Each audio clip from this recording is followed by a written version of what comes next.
Today on the Prepare and Perform podcast, I had a talk with Sam Grafton, and we spoke of everything from how he got started in poker, what motivates him as a poker player, and I'm really excited for you guys to check it out. Sam, how's it going, man? Yeah, good. Yeah. Heads up with the world champion, big dream of mine. Finally, it's happened. Yeah, you have no ships. That's normally how it ends up, yeah. Yeah, I'm good, really good, thanks. I've been having a good time at the World Series and had a few nights out, recovering a little bit today, but in general, really good. Last night in Vegas, I heard. Yeah, I went pretty big last night at a beer park, usual suspects, Toby and Joey and a few of the German boys, Fabi. It was good. It was good fun. It remains. We can't talk about it on the record. Okay, off the record. What happened there? We'll talk about it after. Yeah, exactly. Yeah. So how's your summer been so far? You been here from the start? Yeah, I was here for the start. Played the 100K Bounty, which was a great tournament. Obviously, a little bit of a shame that we started with the Bounty, just because you can't rebuy in that format. So numbers were a little bit disappointing, but it was good fun to play such a high stakes tournament to start things off. I cashed the 25K, which was nice. A little disappointing because I had a big stack going into the bubble, and a few unfortunate events meant I bust quite quickly. Yeah, went close to the money in the 3K. Had a little swap with Ferraro, so had a little sweat there. So yeah, it's been good. Yeah. Been having a fun time anyway. Yeah. Do you enjoy this new venue, or do you miss the Rio? No, no one misses the Rio, I don't think. Yeah, it's definitely an improvement. I think that the added food venues really make a difference. When you had to go off-site, you always had that pressure on the dinner breaks when you have a car journey between. Somehow it's psychologically, even if you know you're going to make it back on time. Yeah. Whereas here, just being able to pop around the corner or even just get onto the strip, eating different food each day, but you know, worst comes to the worst, you can just dash back. Yeah. I think it makes a big difference. For sure. And also just being able to walk here, like before and after, especially for myself, because I don't have a driver's license, so right. I've always been relying on Ubers and taxis. And absolutely, yeah. I feel like it's interesting though, like you walk, to get here I have to walk the strip a little bit, so it's probably the most interesting commute no one ever has to work. Yeah, it's hectic out there. People go wild, right? The things I've seen, like at 10 a.m. in the morning. Yeah, I agree with you. I was staying at Harris and walking along, you see the sort of bachelor parties and the Hindus and stuff, that there's a lot going down in Vegas. Yeah. So I want to ask you, what was the moment you knew that you wanted to become a professional poker player? If you can think back of like one specific moment, or was there perhaps a couple of events that spiked your interest in the game, and like when did you make that decision that like I really want to be a poker player? I have quite vivid memory, which was, so I played cash I used to say to people, I was playing for rent money. I never used to like to say I was a professional, even though I didn't have another job at the time, because to me a professional was like a certain strata of player, like I imagine, Ivy or something. So I was like, I'm just playing for rent money. And I used to just play cash games at the old international club in the Old Street Roundabout. I'd play sort of 1-1, 1-2, pot limit hold'em. And then I started playing a couple of, there was a series, like a small tournament series. And one of the dealers was like, oh, are you playing? And I was like, nah, I don't play tournaments or whatever. He was like, oh, you're really good, you got to play. I'll put you in on a free roll. And I played the 150, which was sort of the warm up, and I got 6th or something. And then there was like a 500 main event. But because it was a poker club, right, it wasn't a casino, they had some absurd structure where it was like going to be 4 days long or something like that. It was like, had some like, hour-long levels or something like, it was crazy. And so the dealer, Wilson, shout out to Wilson, he put me in. And anyway, I had like, I was just playing, whereas I played really tight in pot limit hold'em for some reason when I played the tournament, I played really loose, which was great back then because everyone folded too much, just instinctively, or just maybe I was letting off steam and was like, oh, it's a tournament, I don't care as much. And I went into the final day, chip leader. Day 4. Yeah, and also it was a big event because for our little community, this £500 buy-in was like, this was huge. This was like biggest tournament that was going to go on. If I ever played a tournament there, it was like a £10 rebuy. What year was this? Yeah, this was 2009. 2009, okay. Yeah. So with inflation, you were playing at 25K essentially. Yeah, exactly. And so I remember my best friend from home, Hugh, we used to play cards a lot. He played at the snooker halls and stuff with me. He came down to stay over this festival weekend, and he was like, bro, you know this is what you're going to do. You know, he'd known me all my life and seen me in various iterations, trying different jobs, working in bookstores, working in schools, working with adults with learning disabilities. And he said to me, I remember he said to me, this is what you're going to do. Anyway, I played the final day and I like blew up and I like bust out on the final table bubble or something, doing something really silly actually. And that was like a little disappointment. But I remember him saying that to me, and that was sort of how it clicked that, oh, maybe this is something I could do. And like that was definitely, I can remember us being in my front room of the shed out. I remember Hugh saying this to me, and it was very memorable. Yeah. What was his skill level? Did he view you as a better player? That's why he had such belief in you? Yeah, we just sort of come up together from playing for fun in the snooker hall. Hugh had a job, had another thing. He played recreationally, but he was like my very close friend. He knew, I guess it's more about like an attitude. He saw that I really cared about this and that I was good at it, and that, you know, that I came alive a little bit when I was at the poker table. I really got a thrill from it. You know, because some other jobs I'd done, I never really felt that like passion as much for. Yeah. And so yeah, he could just see that this was something that really brought me alive and that I was really enjoying doing. And so I think he was very insightful from that point of view. He'd known me since I was 4. Okay, so he knew you better than so when anyone. He said it, it's like, it made some sense to me, yeah. Because obviously poker, especially back then in 2009, it wasn't really a profession. It wasn't really something you even like aspired to do. Whereas today, you know, you have a lot of role models. You see a lot of people playing professionally. You know, it's actually a path. Absolutely. Well, the thing I was lucky with, I think, is at that club, the International, it had formerly been the Gut Shop. And out of there had come Roland DeWolf, Praz Bansi, James Aikenhead. Like a variety of players had come through the club. And so there was an idea that if you could be the best player in the club, you would be one of the best players in the UK. And if you were one of the best players in the UK, you could become one of the best players in the world. I don't necessarily think it was, obviously it was just coming up to Black Friday, things were about to get a bit more difficult. There was some, you know, hopium in that or whatever, you know, maybe it wasn't completely true, but you definitely got that sense. And I received a lot of encouragement from people at the club because I very much remember playing at the club when James Aikenhead made his run to the final table. James had been at the club before and people were talking about how great he was. And people, the dealers used to say to me, oh, you could do that. Like, I see some of James in you. Or people would say, you know, the dealers would always tell old stories of Roland DeWolf, like in cash games, or how aggressive he was. And that added to some sort of aspiration in me. And yeah, like you say, you do need that pathway to see ahead, those role models. Yeah, I guess those guys, Roland DeWolf and Devilfish, and like UK had a pretty strong scene, yeah. Yeah, already, like in the early days. Who was it for you? Was there a Scandinavian player, a Swedish player, someone that you looked up to and were like, that's the man, like that's I want to be like him a little bit? Yeah, for me, I was reading a lot of poker magazines back then. Yeah. And there was a lot more, I would say, role models back then than there is today. Sure. The poker sites and these magazines, they were doing huge articles and columns and strategy sections with these guys, and they would report on their final tables, and they were write blogs of what their thought process was. So for me, yeah, Sweden had actually a ton of players that I was looking up to. None that are still around today. But like Ramsey Gillespie and people like that? Yeah, for sure. He was pretty, I mean, we're kind of the same age. I'm thinking even like one generation earlier, so like the equivalent to Roland DeWolf and Devilfish, so like Martin the Knife, the knife. You know, he won a tournament here in Vegas for, I believe, I can't remember the exact amount, but it was, you know, something absurdly big. Yeah. Converted to Swedish crowns, it was, you know, he was a multi-millionaire. And he beat everybody, and that made the news, even in Sweden. So he was definitely a role model of mine.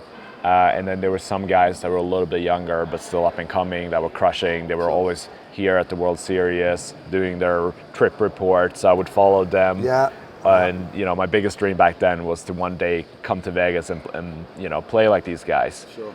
I never for a second imagined I would be able to do it professionally, but that was the dream. And then absolutely the professional. I think you do have to touch base as well sometimes with that part where you've come from or whatever, like how lucky you are. How it's like a big dream of people to just play one $800 tournament at the World Series. It's a dream fulfilled. And when we're lucky, you know, sometimes you feel some entitlement or some frustration at your results or something going against you, and you've got to realize like how far you come and how lucky you are, you know? For sure, yeah. Reflecting on how appreciative you would have been for everything you've accomplished today, or even just sitting here. Sure. 15 years ago, it would have been unimaginable. Absolutely, absolutely. Congrats on the deal with PokerStars. Sure, thanks. How long have you been with them now? Like it's just over a year. It's like I guess it's like 18 months. 18 months, okay. Yeah. Correct me if I'm wrong, but you're one of the few people on there in the team that aren't a streamer. Yes, exactly, yeah. Is that right? Yeah, absolutely, yeah. Because when I go on there and I look at their team members, I don't recognize many names anymore. You and Tonka are two of the ones that stick out for me. Well, absolutely. I think the way poker's marketed has changed, and obviously what's really great about these streamers, people like Spraggy, people like Lex, is they're showing people directly the software, directly the games that we offer, directly the excitement and fun of playing online. I think that's really, really valuable, and like what those guys do, some of the lesser streamers as well, when, you know, I think it's, maybe you can imagine streaming to like 3,000 or 4,000 people, but some of them are building their communities up from the ground, streaming to 100 people, then 500 people, then 1,000 people when they get a big run. I really admire that, because we all know how tough it is to play poker, and doing it in front of an audience is even more challenging. So I really admire those guys. So I think a lot of the team is built around streamers, and rightly so. But perhaps they wanted to add to the roster, you know, someone who represents a bit more of the live scene. With the UK IPT coming back, someone who knows that tour, knows the grassroots community in the UK. Hopefully I can offer some advice on like building up that tour. And, you know, our live events, EPT, you know, is obviously an unbelievably iconic tour. And with that coming back post-COVID, you know, someone who has a sense of what players want, and, you know, being a liaison there, I like to see myself as someone that can speak from the community to stars. We need a super strong PokerStars, right? We need a strong EPT, and I can offer a player's perspective on that. See, they have a good understanding anyway of what players want, but, you know, I can offer a little bit more insight, and likewise communicating the other way, you know, about what PokerStars is offering, what our attitude is, what our values are. Yeah, being the middleman between the players, because sometimes that relationship can become quite hostile. Sure. I noticed it when I was with 888, for example, and trying to mediate and explain the reasoning behind their decisions could be challenging, because sometimes it didn't even make sense to me, but I still have to try to explain why that is to the players, and the players are furious because they can't make sense of that decision. But I know that on a deeper level, you know, it's a multi-billion-dollar company. Sure.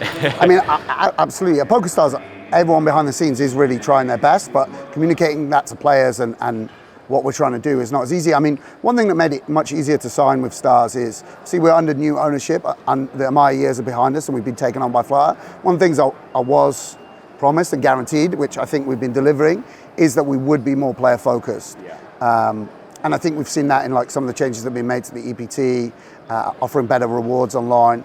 There are a whole host of things that we've done which have like rolled back the years somewhat, and made us, you know, a brand that is once again about like giving players a great experience and giving players great rewards if they are loyal to the company. And yeah, I mean, you know, and I'm excited about the opportunities going forward. Obviously, we have had to deal with like, you know, the loss of Russia, the loss of Holland. You know, the regulatory aspect is always, that makes it really hard to grow tournaments and grow liquidity.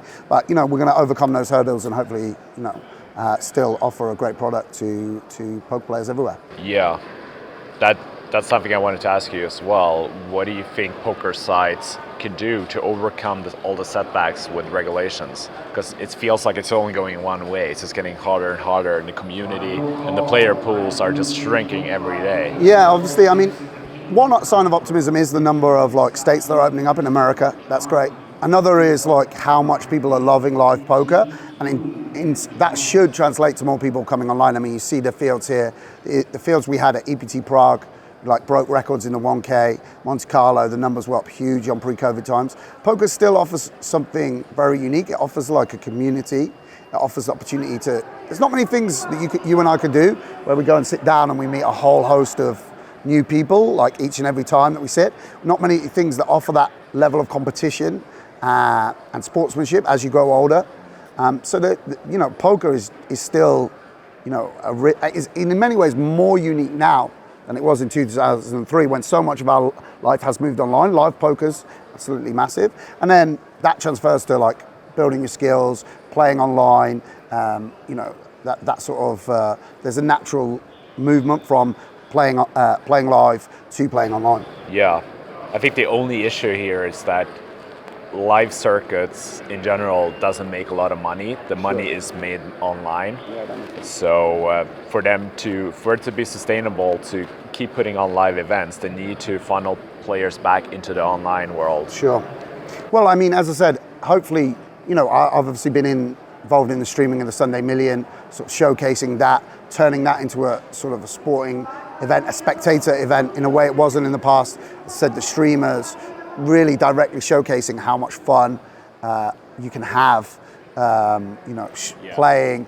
You know, people are now blogging on Instagram every hand that they do, sharing, you know, huge scores that they've had. See innovation, new formats, short deck, you know, the growth of bounty tournaments, which you can't quite replicate in the live arena. Doesn't mean there are unique things that are offered online which aren't offered in the live arena, and hopefully that will continue to attract people. Obviously, I still love, you know, I do of course enjoy going to Prague, going to, you know, Barcelona in the coming August. I love to play online as well, like being able to play 6, 7 tables at once, the action and excitement of that from the comfort of your own home on a Sunday is like still, you know, a big thrill. Playing Scoop and competing for Scoop titles and WCOOP titles, you know, has that kind of Olympian aspect to it in the same way the World Series does, which really, really motivates players, you know, even old men like you and me.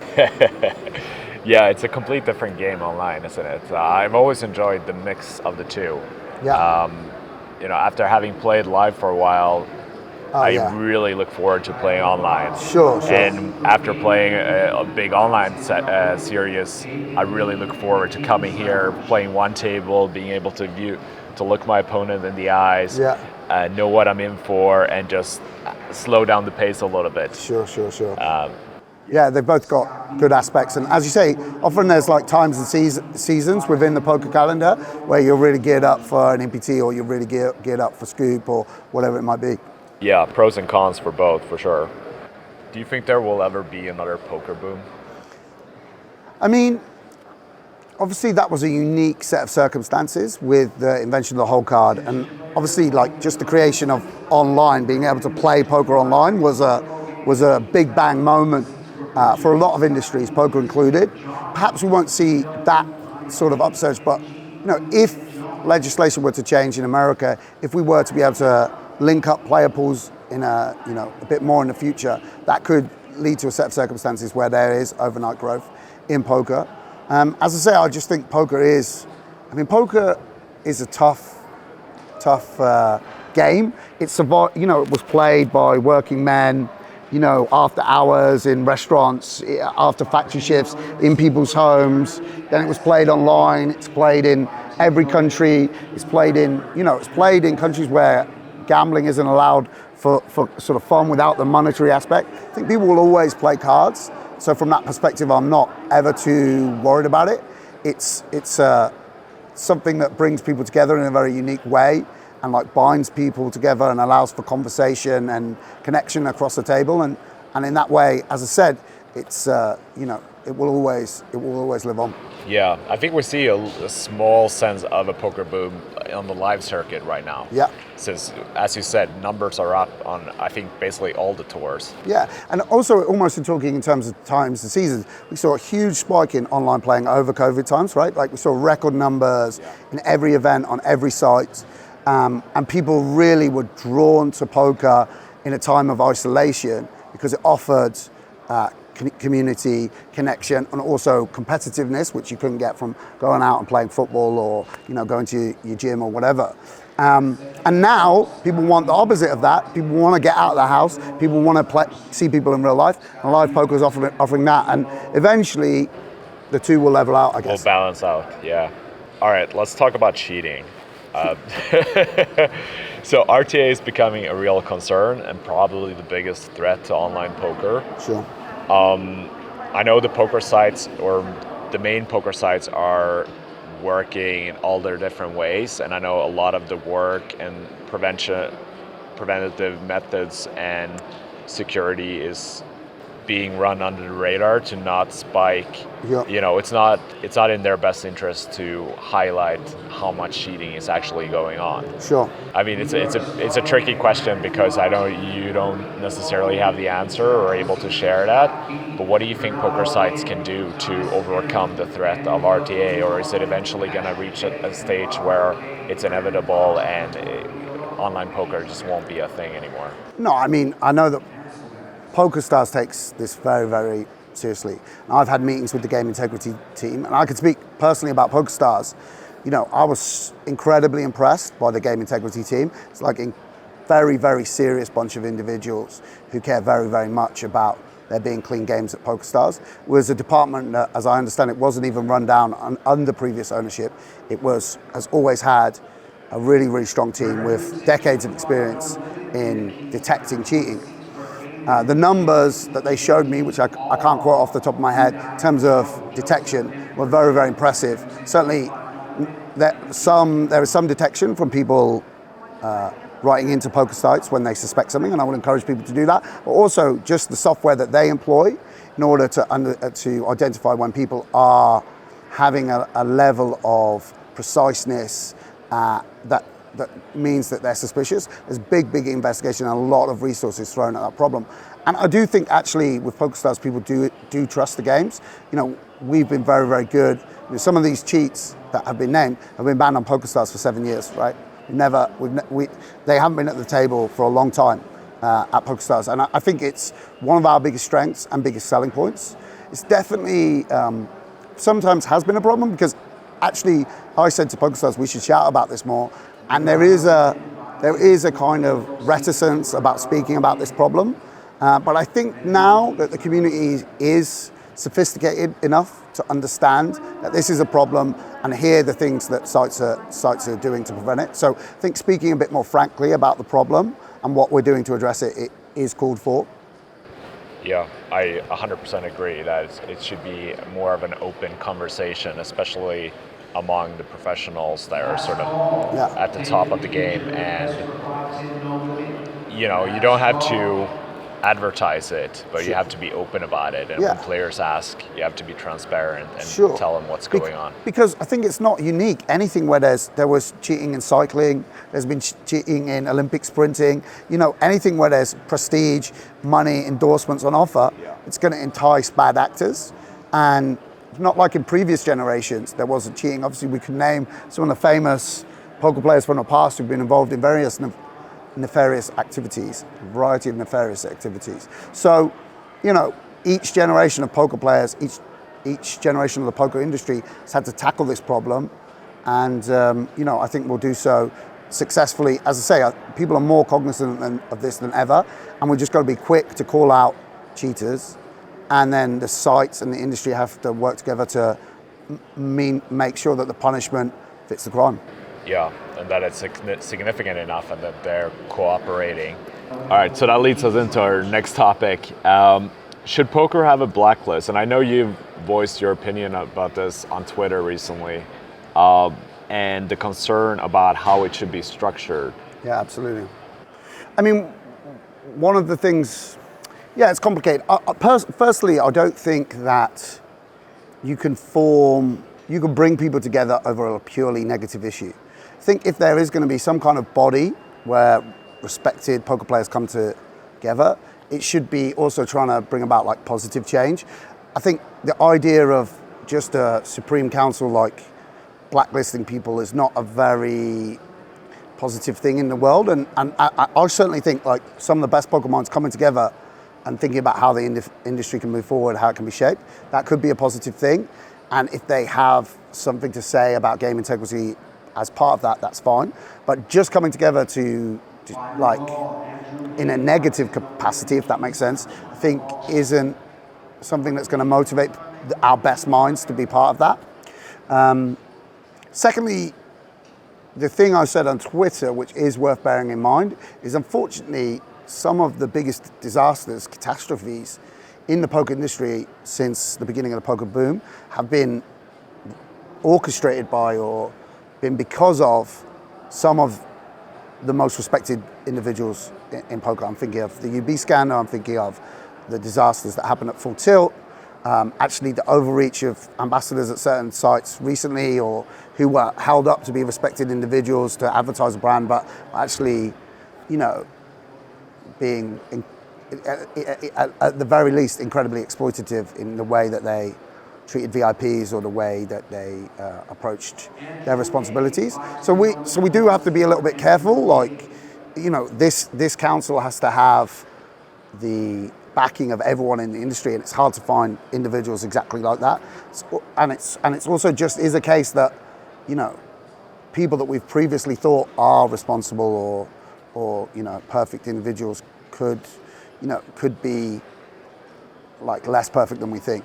And so therefore, what I'm saying is, having a separate game integrity team, right, who are dedicated professionals with expertise in this area and are completely actually separate from the community. It can be a problem, if you are attached to the community. Like some of the people that are accused of cheating or acting in a bad way are people I really like or I've had good relationships with in the past, and can be difficult to separate yourself completely from those emotional attachments of friendship or community. And actually having people, as we do at Stars, who are completely detached from every other area of it. Like people might trust me. I hope they really, really trust me. But at the same time, you don't want me looking at your account balance or me looking into the ins and outs of your play, because I might gain an advantage through that way, or I might have a personal grudge, or I might have a friendship with someone that doesn't allow me to see things clearly. You want completely objective observers. And certainly at Stars at the moment, we feel like that's the most sort of powerful weapon we have against these guys. And as I say, I do believe that PokerStars on this issue, whatever you might say about other aspects of the company, this issue we've delivered consistently since the beginning of the company. Yeah, because PokerStars does ban players, correct? Absolutely, yeah.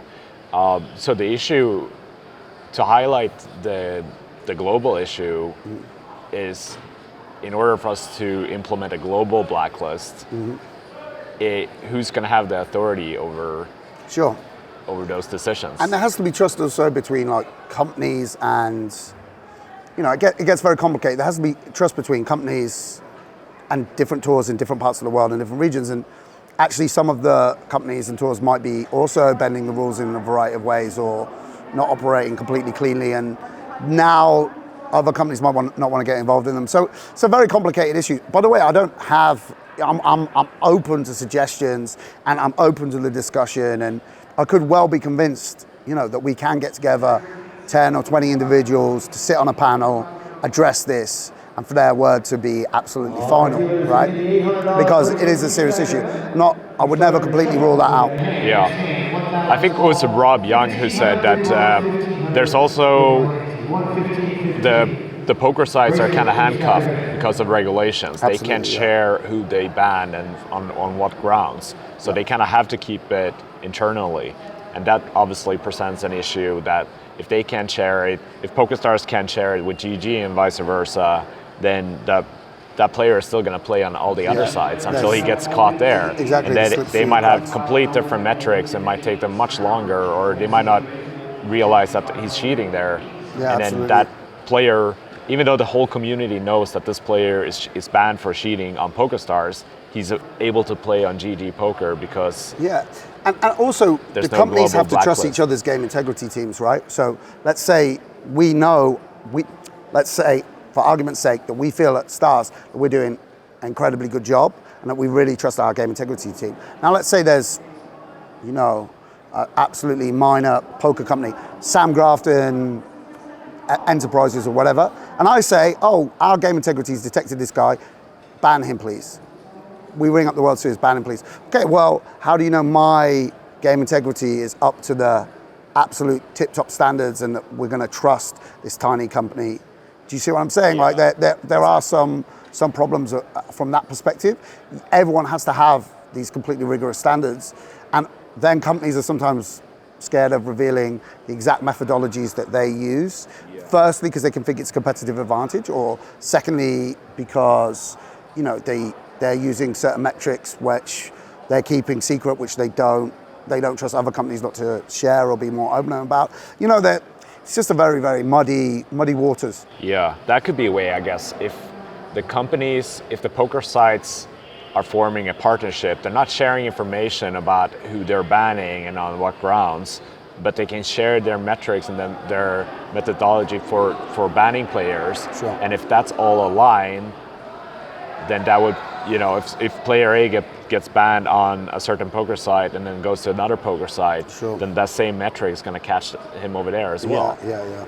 So that could be a way around the problem. Well, you need these companies to invest in the game, in enough people working for the game integrity, right? Yeah. And you need to make sure that person doesn't just leave and sign up with another account, which not all companies are doing. As I say, by the way, I wouldn't want to seem like I'm saying all other companies aren't doing a good job. I'm not up to date about what ACR are doing, what GG are doing, what Party are doing, and I'm sure they are doing really, really good stuff. I wouldn't want to seem like, I think we're the best and no one else is doing anything. But I do know that, there are just sites that when I was playing on every site that I didn't particularly trust, and I wouldn't want to,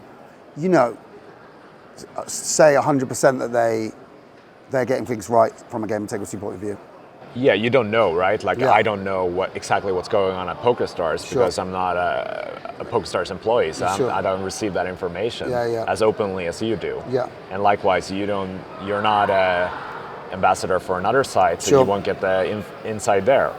So yeah, it's all the same, and I'm sure everyone has their own methods, and there's a lot going on behind the scenes that we don't know about. Mm-hmm. So you're one of the handful of players who, in my opinion, has made a huge leap in your game in the last couple of years.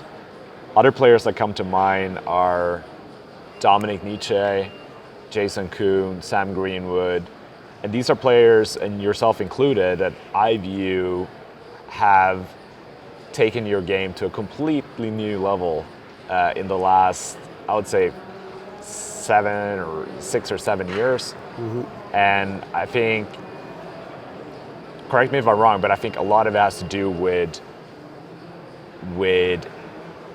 the development of computerized softwares and the ability to actually figure stuff out and not have to guess and come up with your own best strategy and just be limited to just talking strategy with friends. Would you agree with that statement? Yeah, of course. I mean, studying off the table, using tools, if you want to be an elite poker player and play the 50K to 100K, the world's very biggest tournaments, you do need to be working on your game. And, the study does require the deployment of software to understand how sort of a computer plays against computer, what's generally called like GTO approach. If you're playing the 800 that's going along behind us, a bit of basic strategy, watching videos and talking with friends will get you a long, long way in that field. But if you want to compete at the top level, study's super, super important. Yeah. But would you say, to take it a bit further, would you say that you weren't necessarily a natural talent in the game, and that the ability to actually put in the work and grow as a player has played a bigger role in your game than many other players that have kept a more consistent approach over the years? Yeah, absolutely. I mean, I think I was in the era, both of us played in the era before solvers and before software. I definitely did well. I got decent results and I earned a living, but I was also surrounded by, savant-like players, yourself, but, Toby Lewis, Chris Moorman, these players come to mind who were just genius level players. And actually, if you ask them, I was very good friends and I would ask, how do you do it? They couldn't always give an answer because so much is taking, it's just to do with like raw intelligence and an ability to sort of spot patterns and make exploitative plays just based on a sense of someone's frequencies and their match up to their style of play. And these guys did amazingly. You did amazing things. And then, of course, there was the advent of tools which could give you a more precise answer as to how you should play. First, Pio with post-flop strategies, and then, solvers that told us how to play pre-flop. and you know, digging into those tools and utilizing those tools, you know, for a long time was a big competitive advantage. And yeah, I was early to see how important that could be. As you say, perhaps because, you know, I wasn't as naturally talented as those guys, wasn't getting those great results. So when something came along that offered a solution, a lot of people were resistant to, like, how can a computer tell me like how to play or whatever it might be. You know, I didn't want to I don't want to spend time studying, I want to play. And whereas I was a bit more happy to dig into that pathway, yeah. Yeah, well, that makes perfect sense, that there's a pattern there. Yeah, you won the World Championship like a year before PokerStars came out, so you were probably like, fine. I was definitely late on the solver game, and I was very resistant to it because I figured out I already had a perfect formula. Sure. You know, I won the main event. Like, what else can I do? Yeah, yeah. So I resisted it for a while, and actually noticed a significant change once I realized that there was more tools available, and the strategy that I developed over the years, just based on feel and experience, wasn't necessarily the optimal approach. Sure. And once I realized that there was actually a lot more to learn about the game, I got a whole new love for the game and a whole new motivation. Yeah. It became a completely different game. Absolutely. I think one of the things that's been great about this new era in poker is a lot of the strategies are more aggressive. You know, they require running like big bluffs, putting in big bets. It's actually very, very exciting when you see people, you know, two great players go into war on a live stream, you know, employing these kind of very, very aggressive strategies, a lot of check raising, putting in a lot of money, you know, a precise understanding of the combinatorics of what's the correct hand to bluff and what are the correct hands to make big bluff catches with.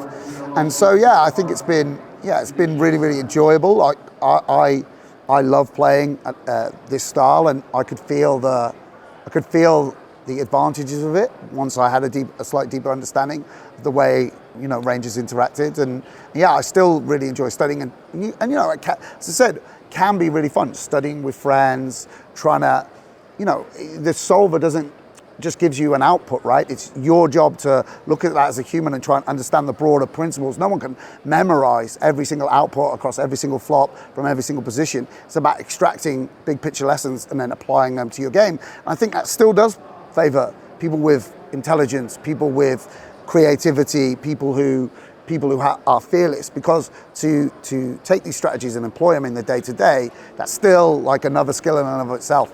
100% agree.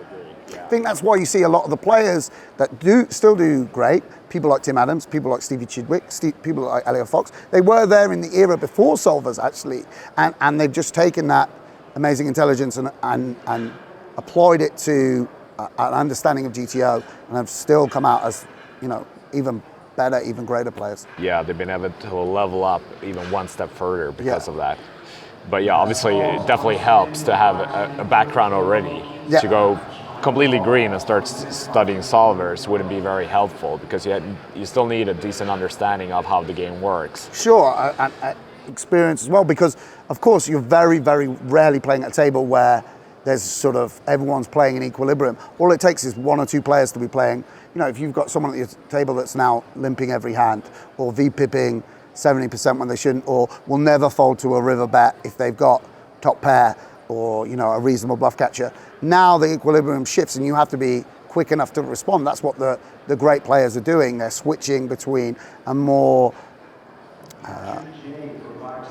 GTO strategy against certain players, where they're sticking exactly to the correct frequency randomizing, and then deviating to more exploitative strategy against certain players, often recreational, or players that just, you know, aren't going to be applying the same strategy.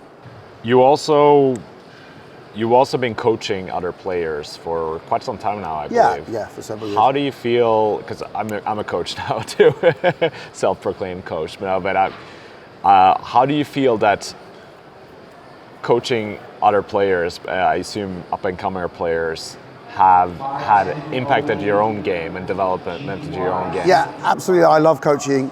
You know, it's really enjoyable to teach. Explaining a concept, explaining something really cements it in your own mind. Having your preconceptions or the solutions that you've arrived at challenged by a smart up-and-comer is really, really useful. and improves your game. Also building relationships with the next generation. A lot of friendships come out of coaching. Obviously, I worked for a stable for a little while, coaching their young players, and many of them gone on to huge success, and now teach me things, or we have friendships. Guys that I'm staying with right now in the house are players that used to play for this stable, and I still seek out coaching myself. I think sometimes having an hour and a half where someone is dedicated to, and focused to looking at your game and picking holes and finding mistakes is very, very useful. I also think that sometimes, people always feel like, oh, I've got to be coached by someone that's like way, way better than me. Actually, finding someone that really, really knows about bounties, even though you might have a bigger bankroll and better results, but they understand ICM slightly better than you. They know how to use this particular tool really, really well. You can fast track yourself by doing an hour's work with them and then really explaining all the functionalities of a new tool can be really, really useful. So I still seek that out whenever I can find someone that's, that will offer me value. I'm always really, really happy to pay for their time and as I say, gain from, be fast tracked through like the hours of work that they've done. Yeah, I think it makes total sense, especially when you already have a background. It's going to be so much more efficient than if they're teaching you from the ground up. Yeah. But now you already have a good understanding of how bounties works, so you might just have a few questions that they need to like pinpoint, and then whatever he says, you can take that and then apply that to multiple situations. Yeah. So it's just like working with a solver basically. He'll teach you the fundamentals and the principles behind each decision, and then you can apply that to multiple decisions. Yeah, absolutely. Where do you get your motivation from? That's a good question.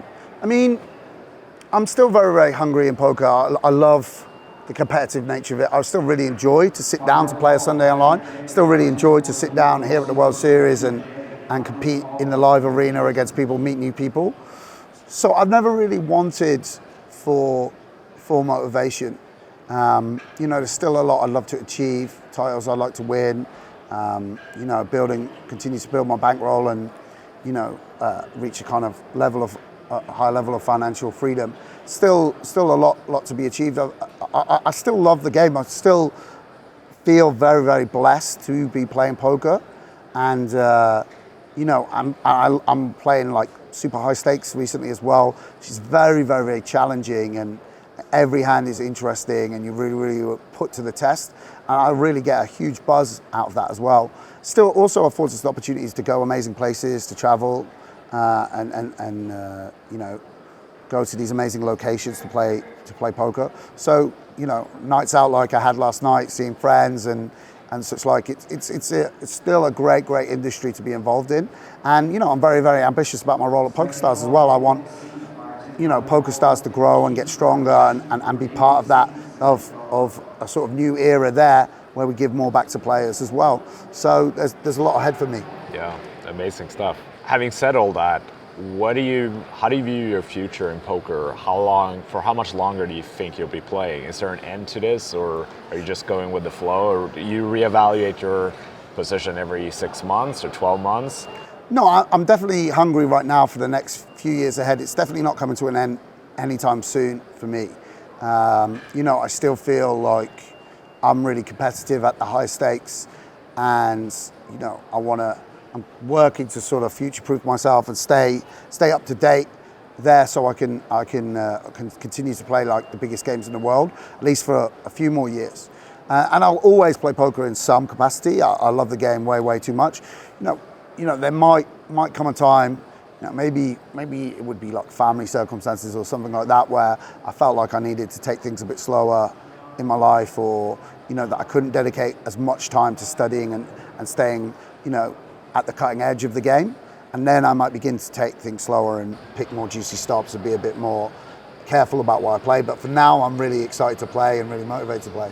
Scale down a little bit. What is, in your opinion, the most important skill as a poker player? Money management, I guess, is like really important. Making sure that you have liquidity to play, you don't overstretch yourself, that you're not too spewy with. So you don't go broke. Yeah, of course. That's really important. And just a sort of dedication to your craft. Complacency, not being complacent. is really, really important. People, there's very, very motivated people out there trying to come up and take your place, and people are improving all the time. Amateurs, the resources that amateurs have to play well now is absolutely remarkable with training sites like Run It Once, and other training sites as well. And all the live streams with live high-level streams. commentary. Yeah, YouTube. You can get more resources on YouTube now than you could 4 years ago at the best training site in the world. So, staying abreast of the latest strategy, studying hard, a dedication to the game, putting in volume, taking care of your money. These are all really, really important things. All right, so to build on that, what are some of the most valuable skills poker has taught you about life? Yeah, I think poker's given me a lot of self-confidence to be able to sort of improve myself.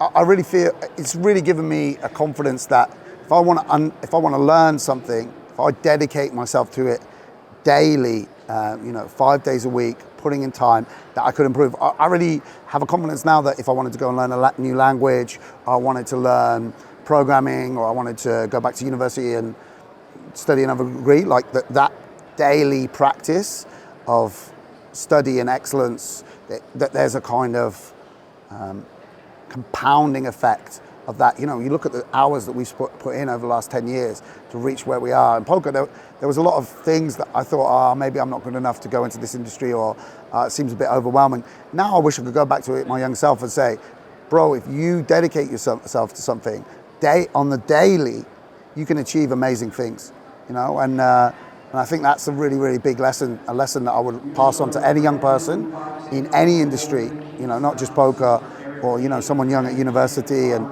myself, if I wanted to go into a new area. I do feel that if you spend every day trying to be really good at something, you will reap the rewards almost certainly, even in a game of incredible variance like poker, let alone something where the rewards are much more linked to the time and effort that you put into it.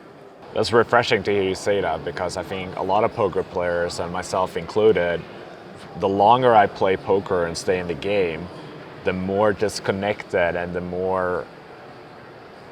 harder it feels to go back to where I was before I became a professional poker player. Go back to the work world or studying or whatever it may be. Yeah, I see what you're saying, because obviously we're so deep into poker now, you feel like, well, I can't switch careers now or whatever it might be. But no, I mean, I think the other thing I'd say to people is, I didn't discover cards till I was like 28. I started playing poker seriously at 28. So, there's poker players who are like 31, 32. It's not, if you dedicate the next 10 years to something at 42, you can be world class at it. You can be like absolutely great at it. So, it's never too late if you're not in love with poker to find something new or to build something alongside it as well, right? Like, poker does give you some freedom.